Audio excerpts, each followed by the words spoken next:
Hi, and welcome to part two of what I had to overcome as a new lash artist.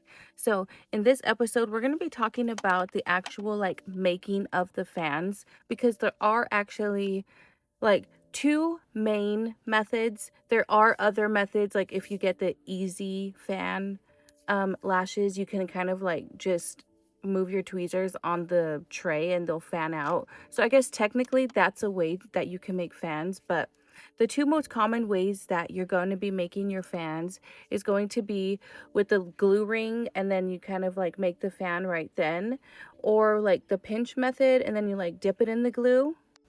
I personally find that the pinch method is way more difficult and seems to be more geared for expert lash artists, if you will. So I am more comfortable with the ring and dipping the, you know, making the fans, and then, or like you dip it and then you fan it with the glue already on it. Whereas the pinch method, you make it and then dip it. So that's kind of the difference. But the thing is like you're gonna have to find what works for you, because like when you're on the spot making fans, it's a little stressful. So you're gonna want to know what method works for you already instead of trying to figure it out like when you're right there lashing.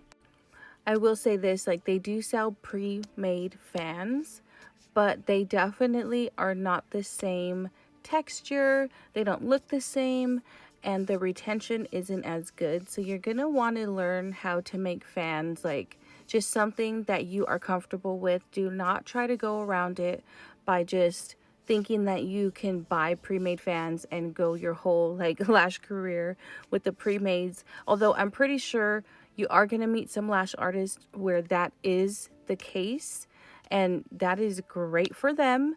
But I personally would just really get comfortable with making your own fans, so that way you can get that wrapping.